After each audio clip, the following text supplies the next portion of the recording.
Welcome back to Atomic News, monitoring global chaos so you don't have to.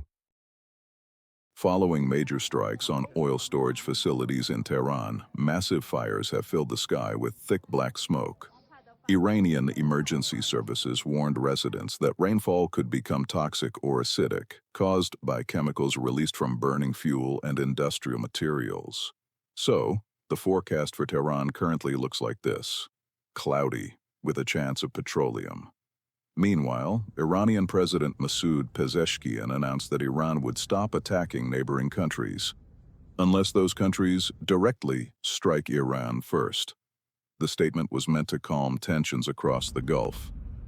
It did not, because shortly afterward, attacks linked to Iran's military and the Revolutionary Guard continued across the region, which reveals something important about the current Iranian regime.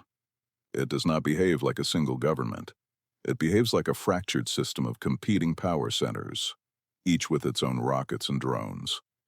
A regime so unstable that it sometimes threatens enemies, sometimes allies, and occasionally reality itself. In other words, a nuclear-capable state, with the impulse control of a rabid dog. Meanwhile, tensions in the Persian Gulf are now spreading toward one of the most important choke points in the global economy, the Strait of Hormuz. Roughly a fifth of the world's oil supply passes through this narrow stretch of water every day, and right now it sits directly next to an increasingly unstable war zone. Military forces across the region are on high alert, while commercial shipping companies are already rerouting tankers and raising insurance costs. Energy markets are watching the situation very closely, because if the Strait of Hormuz is disrupted, even briefly, oil prices will not simply rise, they will launch themselves into orbit, which means that a regional war in the Middle East could very quickly become something else entirely. A global economic problem, with tankers, drones, missiles, and the world's fuel supply sailing through a corridor only a few dozen kilometers wide. Today's update from the Ukrainian front line. Ukrainian forces have struck a Russian storage site used for Iranian-made Shahed drones near Donetsk. According to Ukrainian military sources, the facility was used to store, assemble, and prepare the drones that Russia launches every single day against Ukrainian cities. The strike was reportedly carried out using long-range missiles, including Scalp and ATACMS. Witnesses reported powerful secondary explosions after the hit, suggesting that large numbers of drones, fuel, or warheads were stored at the site. Russia relies heavily on these Iranian drones to terrorize Ukrainian civilians and overwhelm air defenses. But tonight, that strategy suffered a small logistical problem. One of their drone warehouses no longer exists, which means fewer Shaheds in the sky, and fewer chances for Russia to spread its nightly terror. A useful reminder: the most efficient way to stop a drone attack is to destroy the drones before they even leave the ground. And this strike comes at a rather interesting moment.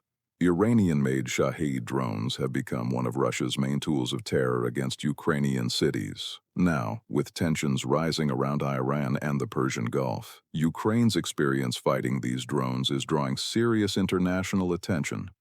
Kyiv has already announced plans to send Ukrainian specialists to the Persian Gulf region to share battlefield experience in countering Shahed attacks. Because after years of defending its skies, Ukraine has learned something the hard way. When it comes to Iranian drones, Ukrainian air defense crews are now among the most experienced in the world. President Zelensky has just flipped the script on international military aid.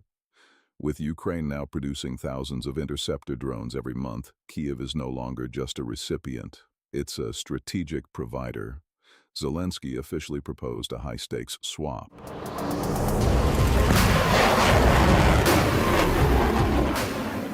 Ukrainian battle-proven interceptors in exchange for the scarce PS-2 and PAX-3 missiles that our partners in the Middle East are burning through.